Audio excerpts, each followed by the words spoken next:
प्रदोष व्रत मंगलवार का पड़ रहा है।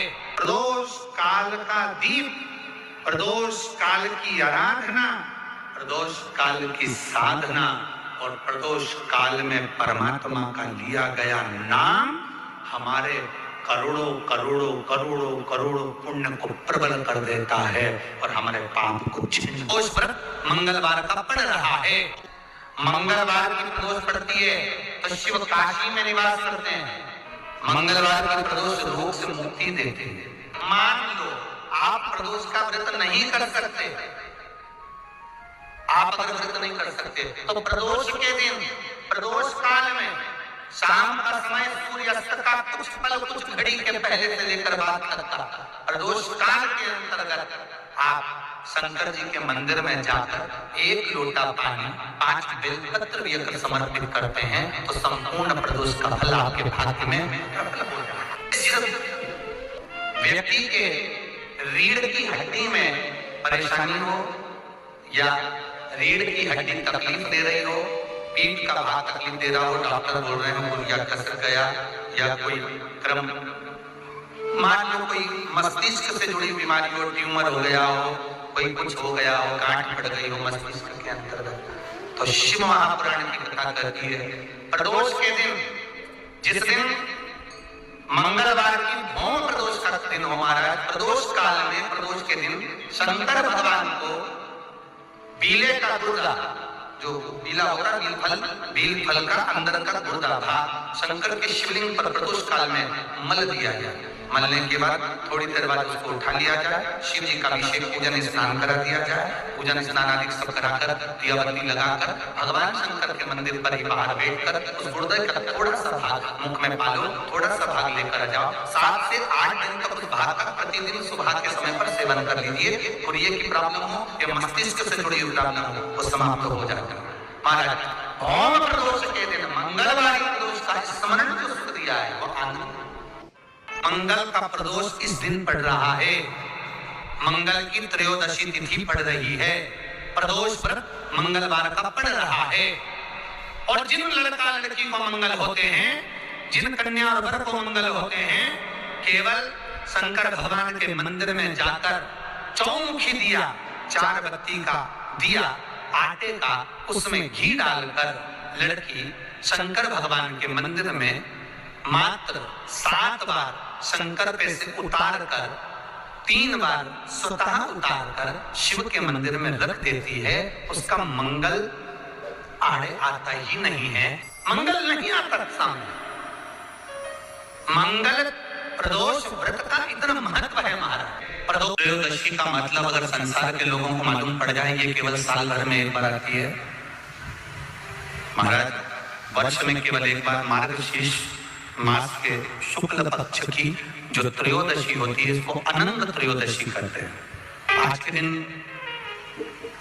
जो 35 साल के हो गए, 30 साल से ऊपर के हो गए, 42 साल के हो गए और जिनका विवाह नहीं हुआ है वो बेलपत्री की मध्य पत्ती पर केवल कच्चा दूध लगाकर ही भगवान शंकर को समर्पित कर देते हैं, तो अगली जो अनंत त्रयोदशी आती है उससे पहले उसका मंगल विवाह हो जाता है। इतना महत्व है अनंत त्रयोदशी, अनंत त्रयोदशी का इतना महत्व हमारे शास्त्रों में। प्रदोष पड़ती है, उस प्रदोष पर प्रदोष काल में अगर एक आधी चम्मच भी गौ माता का दूध मिल जाए, एक छोटी सी कटोरी में सीधे हाथ में दूध और उल्टे हाथ में दूध, जल का पात्र या उसी पात्र के ऊपर दूध का पात्र रखकर हाथ में लेकर जो शंकर के शिवालय में देहली पर खड़ा होकर शंकर से अपनी कामना कर कर शंकर के मंदिर में जाकर दूध अशोक सुंदरी वाली जगह पर चढ़ाकर जल शंकर के शिवलिंग पर जो समर्पित कर देता है, देवादिदेव महादेव उसकी कामना पूर्ण कर देते हैं,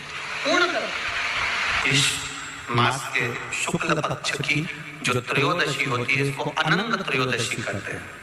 इस त्रयोदशी का महत्व, जिसके परिवार में पति पत्नी का झगड़ा होता हो, जहां अदालत तक बात पहुंच गई हो या बेटियां मायके रह रही हो, पति कहीं दूसरी जगह रह रहा हो, या किसी पति का या पत्नी का स्मरण कहीं दूसरी जगह हो, उस इस अनंत त्रयोदशी का मात्र स्मरण इस अनंत त्रयोदशी का मात्र पूजन। पूरे साल भर में आप शंकर भगवान की आराधना करते हो, पर इस अनंत त्रयोदशी की आराधना का फल ही दूसरा है, इसका महत्व ही दूसरा है।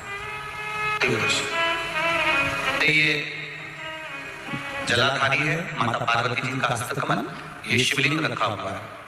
ये जलाधारी में से पानी बहने का स्थान, बीच में मोटी सी लाइन जहाँ अशोक सुंदरी विराज रही है, राइट में गणेश जी, लेफ्ट में कार्तिकेय जी, और गोल जो भाग माता जी का हस्तकमल है। और ये जो शिवलिंग रखा हुआ है, ये शिव का स्वरूप है। जहां पर भगवान शंकर का शिवलिंग रखा हुआ है, उस स्थान पर आज अनंत त्रयोदशी के दिन मात्र जिस पति पत्नी का आपस में भेद चल रहा हो, अदालत में झगड़ा चल रहा हो, विवाद चल रहा हो, आपस में प्रेम समाप्त हो गया हो, एक दूसरे का सम्मान करना भूल गए हो, बात बात में झगड़ा करते हो, जरा जरा सी बात में मन मोटा हो जाता हो, वो केवल एक कच्चे दूध की मात्र उंगली को भिंगाकर अगर जहां शिवलिंग रखा हुआ है वहां पर केवल कामदेव रति शिव और पार्वती का नाम लेकर मात्र उस कच्चे दूध की मात्र उंगली ही फेर देते हैं, तो उन पति पत्नी का जिंदगी में कभी विवाद नहीं हो सकता और कभी गलत मार्ग पर वो जा नहीं सकते। ये अनंत त्रयोदशी की महत्वता है। केवल साल भर में एक दिन होता है अनंत त्रयोदशी का दिन, जिस दिन भगवान शंकर ने कामदेव को भस्म करा था, उसको अनंत कर दिया। आज के दिन जो 33 साल के हो गए, 30 साल से ऊपर के हो गए, 42 साल के हो गए और जिनका विवाह नहीं हुआ है, वो बेलपत्री की मध्य पत्ती पर केवल कच्चा दूध लगाकर ही भगवान शंकर को समर्पित कर देते हैं, तो अगली जो अनंत त्रयोदशी आती है उससे पहले उसका मंगल विवाह हो जाता है। इतना महत्व है अनंत त्रयोदशी। अनंत त्रयोदशी का इतना महत्व हमारे शास्त्रों में। प्रदोष काल में लगाया गया दीपक 5 स्थान पर फल देता है। पहला स्थान, अगर हमको या हमारे परिवार में किसी को काल सर्प दोष है, तो हमारा प्रदोष का लगाया गया दीपक कहीं पूजन मत कराओ, वो दीप जलाने से ही काल सर्प दोष समाप्त होता चलेगा। दूसरा स्थान, पितृदोष। अगर किसी ने कह दिया कि तेरे घर में पितृदोष है, तेरे घर में, कई लोग बता देते हैं कि तुम्हारे घर में, कई माताएं पूछती हैं मेरे घर में बेटा नहीं, मेरे घर में 3 बेटी हो गई, 4 बेटी हो गई, 5 बेटी हो गई, बेटा नहीं है, बेटा नहीं, तो किसी ने कह दिया पितृदोष है। अब तुम शंकर जी की पूजन कर रहे हो, शंकर जी पे जल चढ़ा रहे हो, शिव की स्तुति कर रहे हो, तो किसी किसी की यहाँ 3 बेटियों के बाद, 4 बेटियों के बाद, एक माता ने तो लिखा है कि उसके यहाँ 2008 में उसके घर में लड़की ने जन्म लिया था, या 2008 में उसके घर में बच्चे ने जन्म लिया था, लड़की ने। उसके बाद फिर लड़की ने जन्म लिया और उसके बाद उसके घर में कोई पुत्र का योग नहीं बना। तब उसने प्रदोष के समय पर शाम को दिया लगाना प्रारंभ करा और 2008 में बच्ची जन्मी थी और अब 2024 में उसके घर में लड़के ने जन्म लिया। ये प्रदोष काल का लगाया गया दीपक, प्रदोष काल, प्रदोष के दिन, प्रदोष काल का जो दीपदान होता है वो सरल नहीं होता, वो सहज नहीं होता। 5 स्थान की पूर्ति करता है। पहला स्थान किस चीज के लिए? काल सर्पदोष के लिए। दूसरा पितृदोष। कैसा भी तुम्हें कोई पितृदोष बता दे, कितना भी तुमसे कोई कह दे कि तेरे घर में पितृ का दोष है, तेरे घर में ये दोष है, अगर आप प्रदोष के दिन, प्रदोष काल में, अर्थात सूर्य अस्त के समय के 2:45 तक का जो समय होता है, 2 घंटे के समय का, उसके अंतर्गत अगर आप प्रदोष काल के समय में भगवान शंकर को दीप लगाने के लिए अगर पहुंचे हो, तो वो आपको फल देगा ही, पितृदोष का निवारण होगा ही, चाहे तुम कुछ करो चाहे मत करो, और पितृ की शांति करा दे। दूसरे नंबर पर है पितृदोष। तीसरे नंबर पर है वास्तु दोष। हमारे घर का अब एक बहुत सावधानी से श्रवण करने वाला विषय है। वंश की वृद्धि नहीं है। 30 वर्ष शादी के हो गए, 40 वर्ष शादी के हो गए और औलाद है ही नहीं। डॉक्टर ने भी हाथ नीचे कर दिया, टेस्ट भी करवाया, IVF करवाया, सब कुछ तुमने करवा लिया, तो भी औलाद नहीं है। तब आखिरी में एक काम चालू करो, प्रदोष का दिन दोनों पति पत्नी व्रत चालू कर दो प्रदोष का, और प्रदोष काल में शाम के समय जाकर एक ही दिए में 2 लंबी बाती जानते हो ना, रुई की लंबी कपास की बाती 2, और दोनों बाती एक ही दिए में रखकर पति पत्नी दोनों उसको प्रज्वलित करना प्रारंभ करें, बाबा संतान देकर ही रहेगा, औलाद आएगी ही। दीप की जो बाती में अंतर आ जाता है, गोल बाती में और लंबी बाती में अंतर आता है, बहुत अंतर आता है। पितरों के लिए गोल बाती का प्रयोग बहुत कम होता है, देवी जी के लिए, माता रानी के लिए, जगत जननी के लिए गोल बाती का प्रयोग बहुत कम होता है महाराज, ध्यान रखिएगा। एक पितर के लिए, एक जगत जननी जगदम्बा दुर्गा भवानी के लिए गोल बाती का प्रयोग कम होता है, लंबी बाती का प्रयोग ज्यादा होता है। क्यों? क्योंकि हमारे घर की कुल देवी और हमारे घर के पिता हमारे वंश की वृद्धि करें, इसलिए लंबी बाती रखी जाती है, जिससे हमारा वंश बहुत लंबा चले, बहुत उन्नति की ओर बढ़े, इसलिए लंबी बाती का प्रयोग। शिव महापुराण की कथा कहती है 5 जगह पर हमारा जलाया गया एक दीप जो प्रदोष के दिन प्रदोष काल में लगाया जाता है, 5 जगह पर भारी पड़ता है। पहले नंबर पर जम के बोलते जाओ, काल सर्पदोष। दूसरे नंबर पर पितृदोष।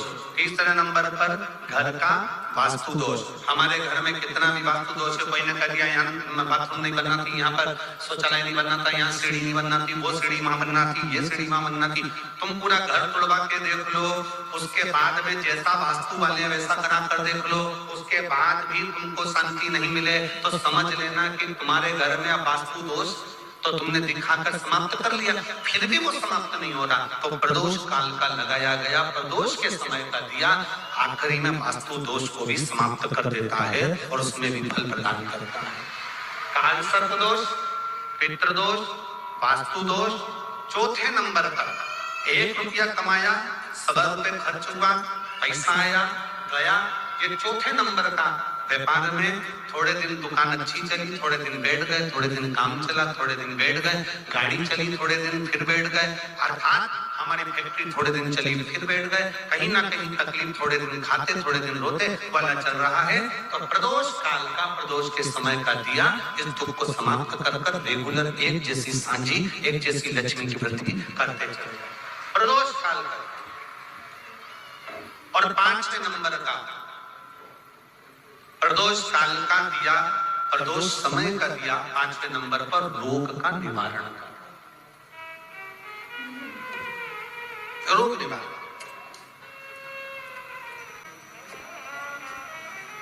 ये 5 स्थान जो बताए गए हैं प्रदोष काल के दिन, प्रदोष के दिन दीप प्रज्वलन। प्रदोष व्रत का इतना महत्व है महाराज। ये प्रदोष व्रत होता क्या है? प्रदोष व्रत का महत्व क्या है? शिव महापुराण की कथा कहती है शंकर भगवान का प्रदोष का व्रत, अर्थात चंद्रदेव को जो क्षय रोग हो गया, बीमार पड़ गए, शरीर गलकर नीचे गिरने लगा, तब देवर्षि नारद ने भगवान चंद्र को शंकर भगवान के पूजन का विधान बताया और पूजन करते करते त्रयोदशी तिथि आ गई।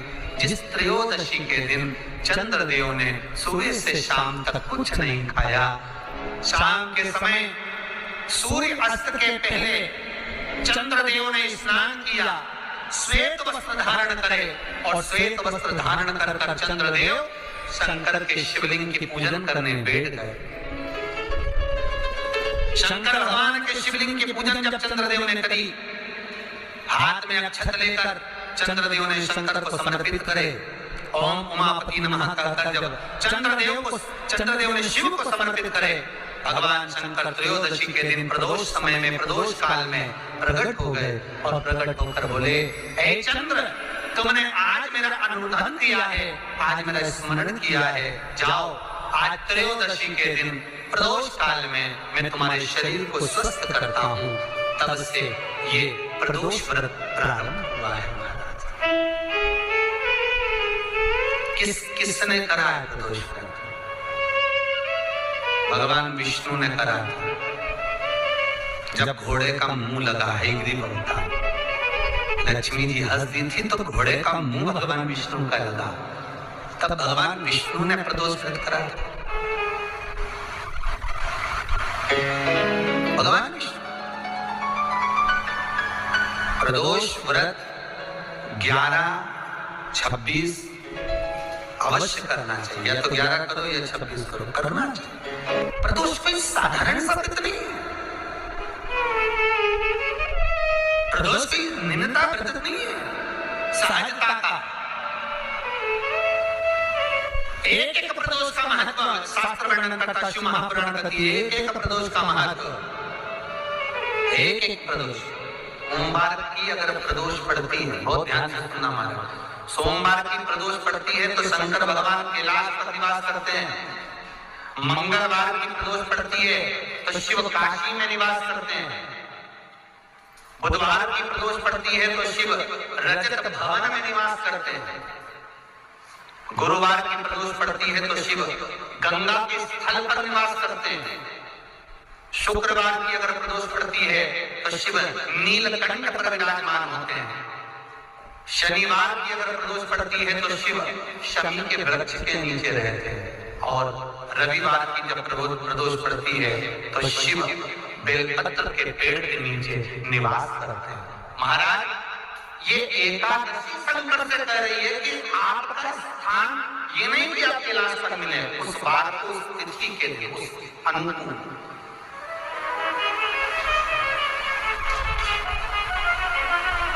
हमारे यहाँ कहते हैं सोमवार की जो प्रदोष पड़ती है वो इच्छा पूर्ति करती है, मंगलवार की प्रदोष रोग से मुक्ति देती है, बुधवार की प्रदोष कामना की पूर्ति करती है, गुरुवार की प्रदोष शत्रुओं का नाश करती है, शुक्रवार की प्रदोष सुख और शांति देती है, शनिवार की प्रदोष संतान का सुख देती है, और रविवार की प्रदोष जो काम दुनिया में कोई नहीं कर सकता वो अचूक फल की प्राप्ति रविवार की प्रदोष करा देती है। ऐसी प्रदोषों का नियम वर्णन किया चाहिए। भगवान कहते ठीक है तू थोड़ी देर खड़ी हो। एकादशी सम्मुख खड़ी हुई, पार्वती जी ने जिस अंगुष्ठ का जल पीने के लिए लिया था हाथ में, बस पीने ही वाली थी, शंकर भगवान ने वही हाथ में जल लेकर एकादशी के हाथ में उसको देकर कहा, ले ये मेरे द्वारा निर्मित एक व्रत है जिसे त्रयोदशी के दिन तूने मांगा है, मैं तुझे देता हूँ। आज इस व्रत का फल मैं तुझे प्रदान करता हूँ। अब तू जिस जीवात्मा को लेकर जाएगी उसका पाप प्रबल नहीं होगा। किसी स्त्री, पुरुष, बालक, बुजुर्ग जो भी होगा जिसने प्रदोष का व्रत करा होगा वो जीवात्मा को तू किसी फल की कामना से नहीं स्वतः ही लेकर चली जाए। उसमें कोई कामना नहीं बन सके। जीवन में 11 प्रदोष या 26 प्रदोष करने के बाद आप इसका उद्यापन कर विराम भी दे सकते। और जीवन में एक बार प्रदोष का व्रत मौका मिले, जिस कामना से जिस दिन का भाव आपके मन में आए कि मुझे रोग से मुक्ति पाना है तो ये प्रदोष मुझे करना है, मैं रोग मुक्ति के लिए मंगल जो भी आपके मन में आ रहा है, संतान प्राप्ति के लिए शनिचरी प्रदोष आप उसका स्मरण करें। फिर लिखा शिव महापुराण में, बड़ा सुंदर लिखा विद्या जी ने, मान लो आप प्रदोष का तो नहीं कर सकते, आप अगर व्रत नहीं कर सकते तो प्रदोष के दिन, प्रदोष काल में शाम का समय सूर्यास्त का कुछ पल, कुछ घड़ी के पहले से लेकर बाद तक का प्रदोष काल के अंतर्गत आप शंकर जी के मंदिर में जाकर 1 लोटा पानी 5 बेलपत्र भी अगर समर्पित करते हैं तो संपूर्ण प्रदोष का फल आपके भाग्य में प्रकट हो जाए। शिव महापुराण में इसका लड़की को मंगल है, गुरुजी लड़के को मंगल है, क्या करा जाए? कुछ मत करो। प्रदोष के व्रतों में वर्णन किया गया है कि रवि का प्रदोष, भौम का प्रदोष, मंगल का प्रदोष, बुध का प्रदोष, गुरु का प्रदोष, शुक्र का प्रदोष, शनि का प्रदोष। जो प्रदोष पढ़ते हैं पूरे महीनों में